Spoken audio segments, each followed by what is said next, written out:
Hi. Sorry I came in late, so bear with me if you already answered my questions. Are there any pointers of credible sources on the role of Stern gangs in 1948?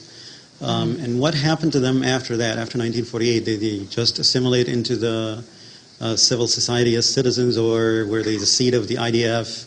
No. What happened to them? No. There were what were called, at the time, right-wing Zionist groups, like what were called the Stern Gang, the Irgun. They didn't play a major role in the 1948 war.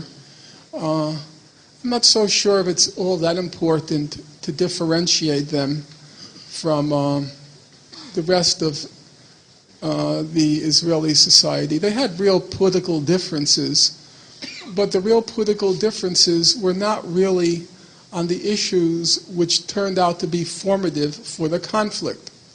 So, for example, I quoted to you earlier Benny Morris, who said that the idea of transfer, expulsion, it was inbuilt in the Zionist idea. It wasn't right-wing Zionists versus labor Zionists, Ben-Gurion versus Begin, or Ben-Gurion versus Jabotinsky. On the fundamental issue, they didn't really disagree. You want to create a Jewish state in an area that's overwhelmingly non-Jewish. The only way you can do it is by getting rid of the native population. That's why it was, as Morris said, inevitable and inbuilt in the Zionist idea. Morris makes the point, however you cut up the map of Palestine, there was always a large Arab presence in any Jewish state. Some of you may know in 1937, 38, there was this British commission of inquiry called the Peel Commission.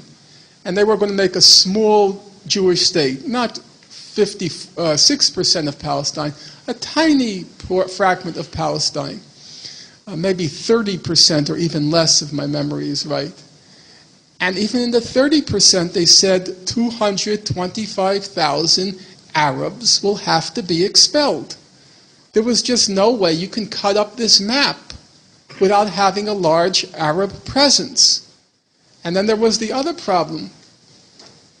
Where are you going to put the Jews? The land is owned by the Arabs. The only way you can find place for the Jews is to expropriate the indigenous population. These aren't theoretical questions. They're not matters of theory. It's not like if the Zionists had decided to create a state in some South Sea island which was uninhabited, no problem would have arisen, and expulsion being inbuilt and inevitable would never have arisen. But you're trying to create a state which, on the eve of Zionist colonization, was 95% Muslim and Christian Arab. And the only way you can create an overwhelmingly Jewish state in an area which is overwhelmingly non-Jewish is by getting rid of the indigenous population. It was a practical problem.